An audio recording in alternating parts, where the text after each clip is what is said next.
नमस्कार दोस्तों। आपसे क्वेश्चन करें कि हम जीवित रहने के लिए क्या करते हैं, तो आप सबका जवाब होगा कि हमको जीवित रहने के लिए खाने की आवश्यकता होती है। लेकिन कभी माइंड में ये सवाल आया कि खाना ही क्यों? अब खाना इसलिए क्योंकि खाने से हमें न्यूट्रिएंट्स यानी कि पोषक तत्व मिलते हैं। अब ये पोषक तत्व किस मुसीबत का नाम है? पोषक तत्व किन्हें कहते हैं?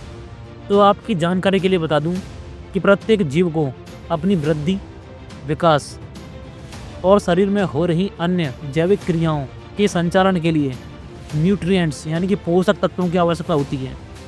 एग्जाम्पल के लिए कार्बोहाइड्रेट, प्रोटीन, फैट्स, विटामिन्स, यही पोषक तत्व हैं जो केवल भोजन में ही पाए जाते हैं। इस प्रक्रिया में होता क्या है कि जीव पोषक पदार्थों का उपयोग करके शरीर में ऊर्जा प्राप्त करते हैं। अब ऊर्जा की आवश्यकता हमें क्यों पड़ती है? तो भाई शरीर में हो रही सारी की सारी गतिविधियाँ बिना ऊर्जा के तो पॉसिबल नहीं है। अब एक वाक्य भी तो है कि energy can neither be created not destroyed, यानी ऊर्जा को ना तो ख़त्म किया जा सकता है ना पैदा किया जा सकता है। हाँ, इतना आवश्यक है कि ये एक से दूसरे रूप में स्थानांतरित की जा सकती है। अब शरीर में जैविक क्रियाएँ होंगी कब? जब ऊर्जा होगी। अब ऊर्जा कब होगी? कब? जब न्यूट्रिएंट्स आपको मिलेंगे। और न्यूट्रिएंट्स मिलेंगे कब? जब आप भोजन खाएंगे। अब न्यूट्रिएंट्स प्लास्टिक रबड़ में थोड़ी मिल जाएंगे।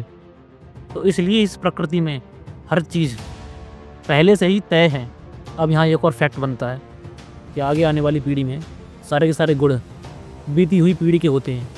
इसके पीछे एक वजह है कोशिका, क्योंकि कोशिका ही वो एक ऐसी शरीर की इकाई है जिसमें सारी की सारी इन्फॉर्मेशंस होती हैं, और ये इन्फॉर्मेशंस गुणसूत्र के माध्यम से एक पीढ़ी से दूसरी पीढ़ी में जाती है।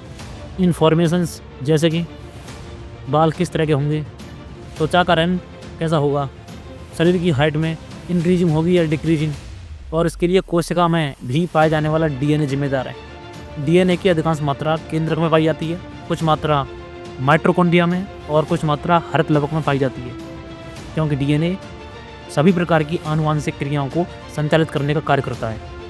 और डीएनए की मूल इकाई को जीन कहते हैं। अब सबसे पहले इकाई समझ लो यूनिट होती क्या है। देखिए, जिस तरह से एक मकान है, जिस तरह से एक हाउस जब बिल्ड होता है तो उसको स्ट्रक्चर देने के लिए, उसको एक शेप देने के लिए ईंट का प्रयोग किया जाता है।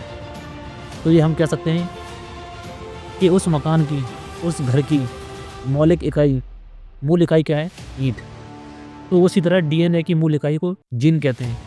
अब वैज्ञानिक ये बात कैसे पता लगाते हैं कि लड़का होगा या लड़की? तो बता दूं, महिला में XX गुणसूत्र पाए जाते हैं, जबकि पुरुष में XY। अब आगे लड़का होगा या लड़की, ये डिपेंड करता है पुरुष पर, क्योंकि पुरुष का X गुणसूत्र और महिला का X गुणसूत्र बना तो लड़की होगी, और महिला का X गुणसूत्र और पुरुष का Y गुणसूत्र मिला तो लड़का होगा। यानी कि इन दोनों केसेस में लड़का होगा या लड़की डिपेंड करता है पुरुष पर। ऐसे ही इंटरेस्टिंग और नॉलेजेबल कंटेंट के लिए अपने चैनल डीप नॉलेज हिंदी से जुड़ना बिल्कुल ना भूलें। मिलते हैं इसकी नेक्स्ट वीडियो में, तब तक के लिए धन्यवाद। पढ़ते रहिए, बढ़ते रहिए।